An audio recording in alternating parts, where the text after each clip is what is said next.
Quick pre-roll thank you to the sponsor of this video. This video is brought to you by Squarespace. Click the link below, get to building that online business presence of yours, but first, we have work to do.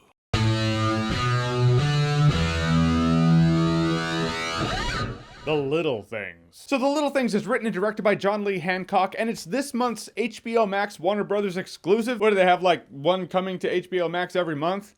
What a bad business model. It's a crime thriller starring Denzel Washington, Rami Malek, Jared Leto, and it has a plot that you've seen 100 times over. Seriously. I mean, that's being generous. I should say 1,000 times over. Here it is. Denzel's the former city cop turned small town cop who returns to the city very briefly, but he notices this crime scene, this murder investigation is very familiar to him from when he was a city cop. So he stays in the city to work with this new hotshot detective, and they're gonna work together to try to solve the case 100 times over. Which is fine, you can have a plot that you've seen 100 times or 1,000 times over as long as it feels fresh, as long as the movie gives you that hook, something that you can just bite onto. Something compelling, but it doesn't. I mean, the cast is great. Like, it's a great cast on paper, and I feel like they were banking on that. They were like, we don't really have anything particularly original in here, so hopefully the cast is what brings people to the theater. But no, Denzel's fine, Rami Malek's fine, Jared Leto's typecast. That's what I can say about it. And it's a great cast who did the best they could do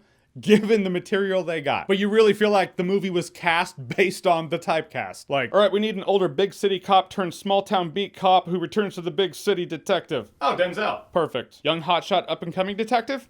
Rami Malek just got an Oscar. Perfect. And last but not least, your basic homeless hobo looking weirdo. Jeremy Jahns. Shut up. Jared Leto. Jinx. Jared Leto's that now. He's that type of weirdo. So he's that weirdo who talks like this and never really blinks. In this movie, he is the same weirdo that he played in Blade Runner 2049. Just imagine that guy got new eyes and lost all of his money because he put all of his money into GameStop stock when it was at its height before it crashed to being worth $1.75 in-store credit. And he looks like he lost all that money, but he still acts the same.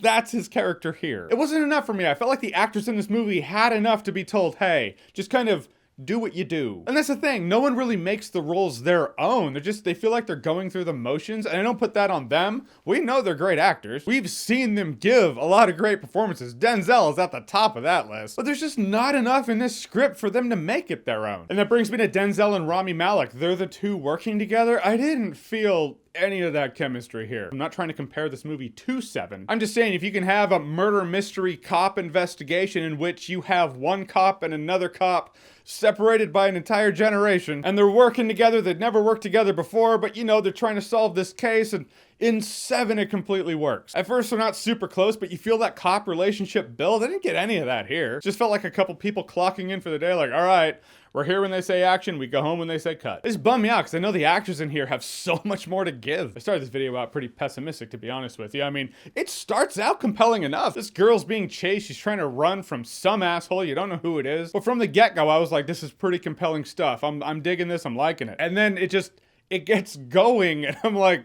go back to when this movie was compelling. It's like the more data and information you get in this movie, the less interesting it starts to be. And in the end, it does take a swing at having this unconventional, compelling, cerebral ending going on, but it wasn't. It just didn't work. It wasn't that. It's a swing and a miss, but when you give it your all with that swing, when you strike out, it's still a strikeout. Not like it's like, yeah, but I really tried. All right, yeah, you did. Take a base. Awesome. Though given enough time, I imagine that will be the rule in baseball soon enough. This is a movie that isn't quite as smart as it wants to believe it is, and while it's walking you to this point of unfulfillment, you're just checking your watch. So many times, because it's streaming, I just push the button like, okay, all right, we're an hour into it.